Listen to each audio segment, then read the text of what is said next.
representatives of the Wisconsin Department of Public Instruction, I invite State Superintendent, State Assistant Superintendent Sheila Briggs and David McGuire, Director of Teacher Education, Professional Development and Licensing, to deliver a presentation entitled "The Process for Improving Education Preparation Programs Leading to Licensure."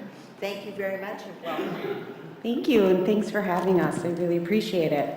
So I am going to give a very high-level overview. I apologize if I share things that you already know, but we're not going to make any assumptions. So we're going to just kind of break this down at the highest level. So there are certainly statutory rules that govern what we do regarding educator preparation and teacher licensure in the state, but then the department promulgates the rule that's called PI 34 that dictates all of the details around how we prepare our educators in the state, and then what the rules we have in governing licensing. And so it includes information about the standards that we must use, the process for program approval, information about institutional and program standards, how we deal with educator misconduct, and then really pretty much all of the rules around the licensure categories, the stages, and what governs renewal. This administrative rule is currently undergoing some revision. We've been engaging over the last couple of years, many stakeholders. We've just completed public hearings around this rule, are summarizing and preparing to move forward on that. It basically does some clarifying of things. We've streamlined the rule quite a bit to make it a little bit easier for people to understand and follow. Some of the major things that we are doing that will impact our educator preparation is we have consolidated some subject areas into more broad field licensure. We had some license categories that were broad field and some that had multiple distinct licensure categories, so we're making that a little bit more uniform. Primarily, we worked very hard to make sure that we were not doing anything to reduce the quality of the preparation of our candidates, but trying to add much needed flexibility, both for our teachers in being able to hold potentially multiple roles in small rural districts, for example, as well as for our district administrators that have been struggling to fill vacancies that they've had in various areas around the state. So we are very excited about the feedback that we've gotten. We have some adjustments that we're going to be making based on public feedback, and we hope to be moving that forward very shortly. And then we'll be working really closely with our educator preparation programs in the necessary changes that will be required to make sure that there's a smooth process for phasing out programs and phasing in new programs. So we look forward to partnering with our prep programs for that.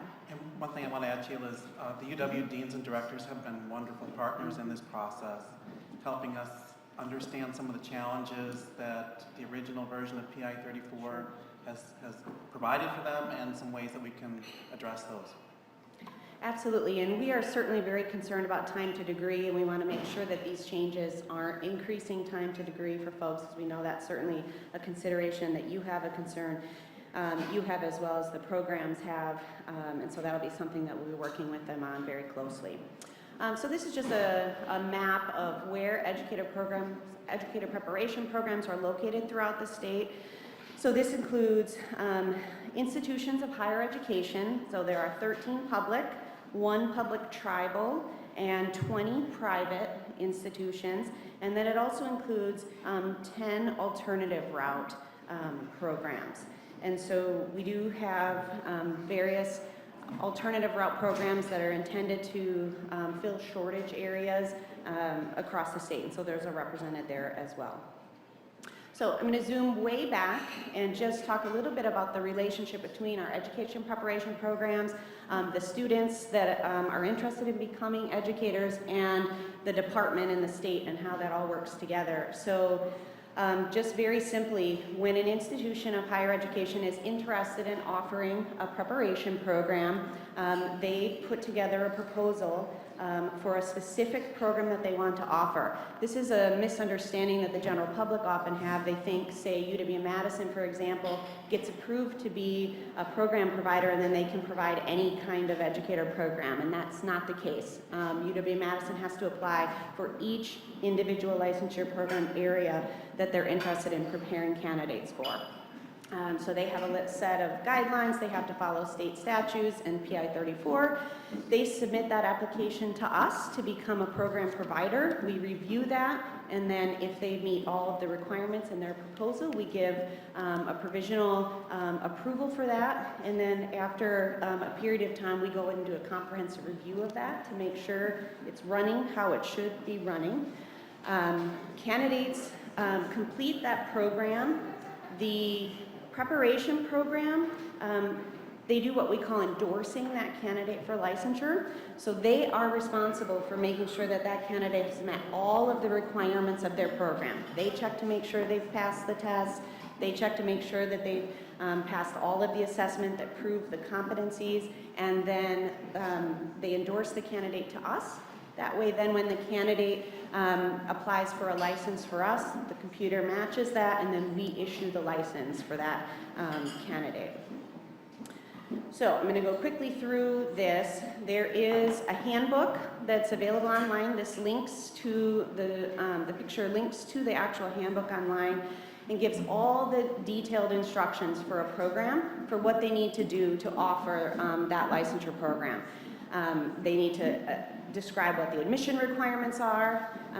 This is an area that I know you guys are well aware of. General public sometimes get confused. We don't dictate what courses are in a program. We don't dictate how many credits are in a program. We dictate what the content guidelines are, so what that educator needs to know in order to be an initial educator in the field. It's up to the program to design what that looks like. They have to determine how they're going to assess those competencies. That's a part of what they're applying for. They have to show how the student teaching is going to meet the state law, and that they're going to require the state required assessments for that program. And so once a program is approved by us, then the program enters into what we call a continuous review process. And this is an annual process where the program reviews all of their data. They review their assessment data, their completion data, their employment data, and then they look at areas where they need to improve. They make plans for where they're going to improve in certain areas and how they're going to do that. They meet with a liaison from the department to review all of that, and then the department gives approval for them to continue. So the approval they're looking for is called making progress. Sometimes there might be areas of concern identified, and then the program has to rectify that, and then the department will then issue a letter saying that they are back to making progress. If substantive changes have been made, they might be asked to reapply for a program, because if they change it enough that it's not the original program that was approved, they may have to change that. Or if there's some sort of triggering event, that could cause us to have to go in and review as well. In 2012, state law has required an annual report on educator preparation programs. So every educator preparation program is required to post this report that's put together by the department. This also links to that report, and I believe you have a copy of that. It includes data on programs offered, number of students enrolled, the completers, how candidates are doing on the required performance assessments, and this is publicly available information. So just a couple things that we'll note as some current challenges for educator preparation programs in the state.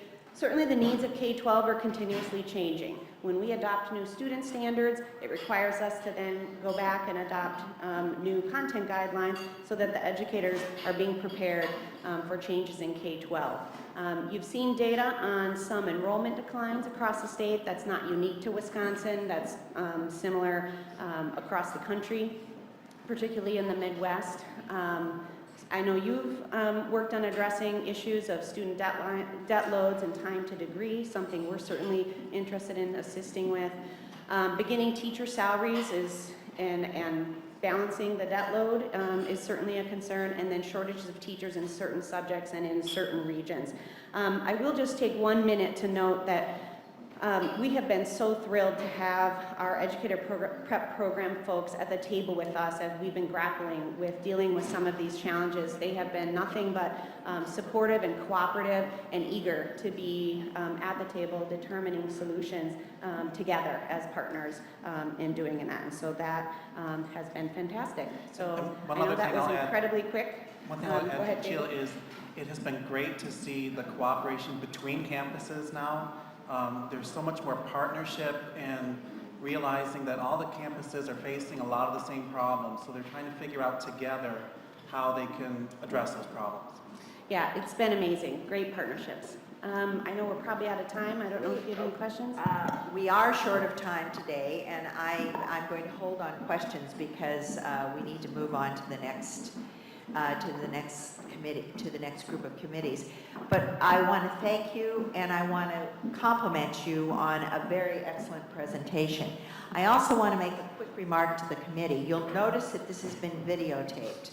What we have decided to do is videotape the work we're going to be doing now in April and again in August, so that we will have some archive information for us.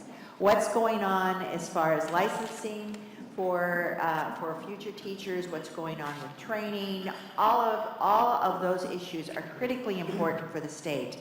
Because you talked about declining demographic of students, but also the declining enrollment doesn't necessarily reflect the shortage of teachers that we're going to have, particularly in certain areas. And all of that is something that we need to deal with as a system, as our different campuses, as institutions, and we need to deal with it as a state. I want to thank Regent Evers for suggesting that we do this and beginning this. I want to thank both of you for your excellent presentation. Thank you, Ms. Briggs. No problem. Please let us know if you have any follow-up questions. We'd be more than happy to. I'm sure we will, and thank you very much. Thank you. Being no more issues.